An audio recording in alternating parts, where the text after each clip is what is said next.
Ini pertanyaan saya kepada salah satu pengusaha, which is basically kepada semua klien kami yang berhubungan dengan finansial. Saya tanyakan, kalau kalian atau para pengusaha, Bapak Ibu lagi meeting tentang finansial, apa sih yang kalian bahas?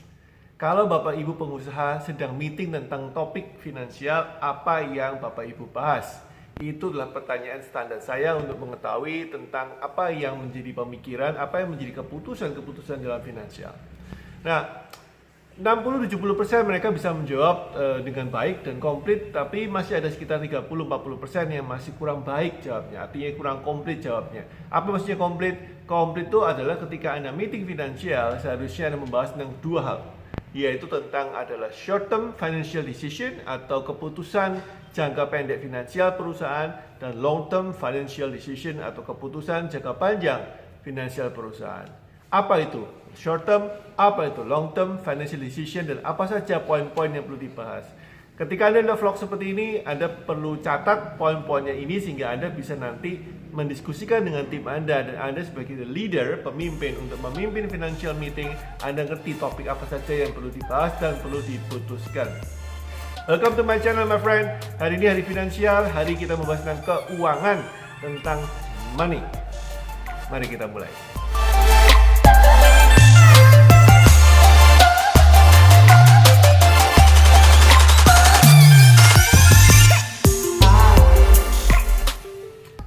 Alright guys, so it's gonna be quick karena saya kasih poin-poin saja ya. Jadi ada beberapa flavors, ada beberapa cita rasa tentang topik keuangan yang perlu Anda tanyakan kepada diri Anda dan kepada tim Anda. Ya, jadi short term financial itu kurang lebih ada 5 hal, dan long term financial decision itu ada 3 hal yang perlu Anda bahas. Short term itu ada 5 hal yang perlu Anda bahas, dan kemudian long term ada 3 hal yang perlu Anda bahas. Well, 2 plus 1. Let me explain later on. Oke, kita mulai dengan short term dulu ya, supaya lebih banyak di depan sehingga Anda bisa poin catat langsung. Oke, ingat, catat dan take notes dan take action. Oke, apa yang pertama?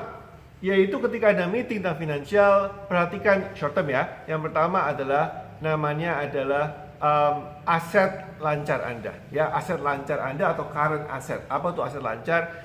Yang Anda perlu meetingkan adalah preparation atau planning mendapatkan uang dalam kurun waktu 12 bulan, di dalam 12 bulan ya. Jadi short term itu ada di dalam setahun. Jadi kalau misalkan dalam bulan ini, sekarang bulan Mei, maka posisikan Anda sebagai short term financial decision dalam bentuk current asset atau aset lancar. Anda diskusikan tentang rencana perusahaan Anda, perkiraan perusahaan Anda mendapatkan uang sampai tutup tahun 2020 nanti, itu apa saja dan bagaimana dan berapa jumlahnya ya. Jadi forecasting uang, planning tentang current asset, yaitu tentang uang masuk, cash in, bisa dari konsumen sebagai salah satu pemberi utama, of course karena kita di bisnis ya, uang paling banyak dari konsumen, atau bisa mendapatkan uang dari pinjaman bank, atau Anda menjual dengan menjual properti Anda dan seterusnya. Jadi potensial cash in itu dapat dari mana saja. Oke, itu yang pertama. Topik yang kedua, ketika ada meeting tentang planning, tentang financial short term decision, keputusan apa saja yang perlu Anda ambil, yaitu keputusan berhubungan dengan kewajiban lancar Anda atau current liabilities. Ya, jadi current liabilities atau kewajiban lancar ini kebalikan daripada yang pertama, yaitu aset lancar atau hak Anda. Anda dapat uang di sini, dan yang kedua di kewajiban lancar Anda planningkan, Anda diskusikan dengan tim, Anda putuskan apa saja kewajiban saya sampai tutup tahun 2020.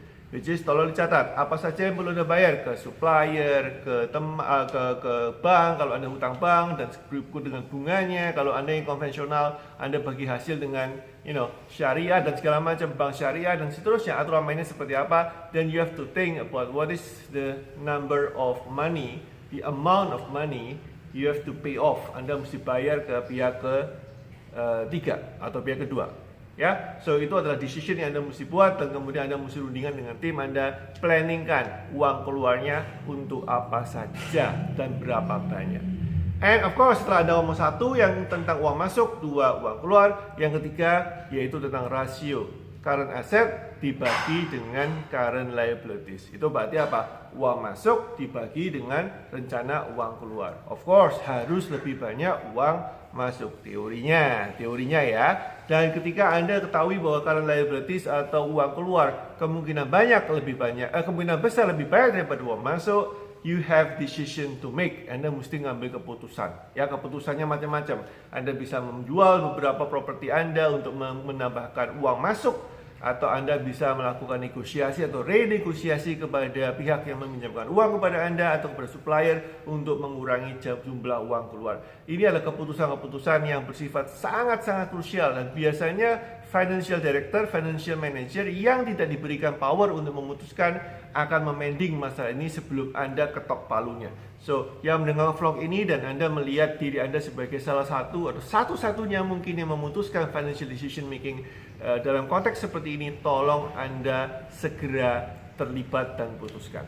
Ya, oke. Yang ketiga, yang keempat, ini ada hubungannya, yaitu tentang penagihan, which is masuk ke dalam kategori yang pertama ya, jadi aset lancar, yaitu keputusan-keputusan penagihan. Jumlah konsumen Anda berapa yang belum ditagih? Ini yang saya sering dan rutin lakukan kepada semua klien kami. Berapa banyak yang belum dibayar? Apa yang Anda mau lakukan kepada konsumen yang belum membayar? Apa yang Anda mau kasih reward kepada konsumen yang sering membayar dan rutin membayar? You have to make this decision making ya.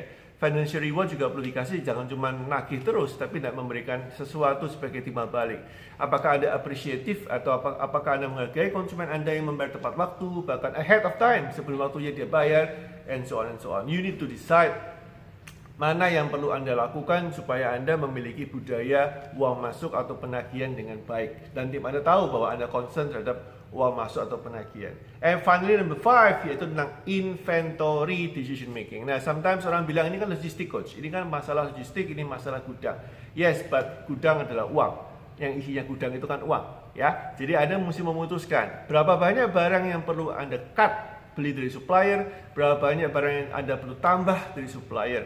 Karena kalau Anda understock, Anda kehilangan ke market, Anda kehilangan potensi untuk menggarap market.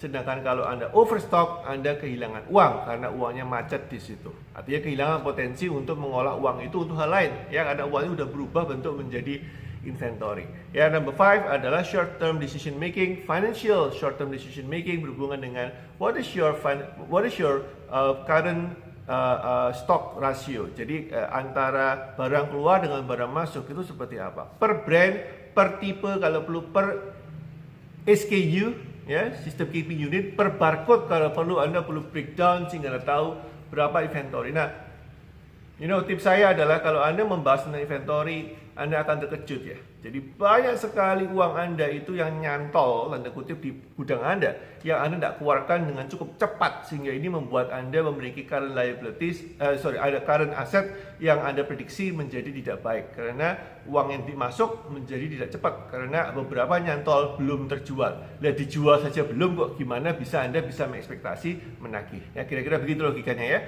So, cek gudang Anda. Meetingkan dengan gudang Anda, mungkin secara virtual karena sekarang belum bisa ke kantor. Untuk beberapa tempat mungkin sudah bisa, beberapa tempat di Surabaya masih belum disarankan. Anda bisa cek secara virtual, tanya berapa stok Anda dan how do you plan to manage your warehouse or gudang Anda, ya. Alright, so itu yang 5 hal tentang short term decision making yang berhubungan dengan financial. Short term financial decision making. Sekarang kita masuk yang kedua, yaitu tentang long term financial decision making. Kalau short term ada di bawah 12 bulan, kalau long term di atas 12 bulan. It could be 3 to 5 years ahead. 2, 3 sampai 5 tahun ke depan. So ada 3 hal. It's very quick, simple, very simple. Not easy, but it's quite simple. Nomor 1 adalah ada bicara tentang capital expenditure yang orang biasa kenal namanya capex atau capex. Basically intinya cuma satu, ketika Anda meeting tentang capex ini, yaitu Anda memutuskan uang Anda, liquid Anda, uang cash Anda itu Anda ingin investasikan atau reinvestasikan kemana yang menghasilkan perkiraan, of course, yield atau return on investment lebih tinggi dari minimum investasi perusahaan. Ya, jadi minimum ini biasanya saya kasih panduan kepada member kami, kepada klien kami adalah 3 sampai 5 kali bunga deposito bank yang standar, ya, jangan bank yang abal-abal ya.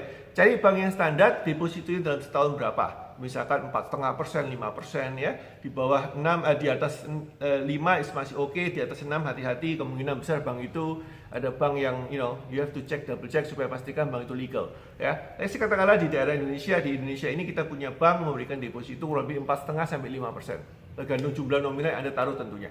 Nah, berarti Anda punya minimum yield atau return on investment ada 3 sampai 5 kali dari 5 itu. Ya, jadi antara 15 sampai 25% dalam setahun. Itu adalah minimumnya. Nah, Anda mesti mikir sekarang, ketika Anda memutuskan, saya mau invest di mana nih? Saya mau invest bisnis baru, saya mau invest di pabrik baru, saya mau invest apa yang akan memberikan hasil di antara 3 sampai 5 tahun ke depan, itu rata-rata setahunnya di atas 15 atau lebih baik di atas 25%. Karena itu adalah minimum 3 sampai 5 kali dari bunga deposito bank. You get my point ya? Jadi itu adalah keputusan long term financial decision making. Yang kedua adalah financing, yaitu berarti utang Anda.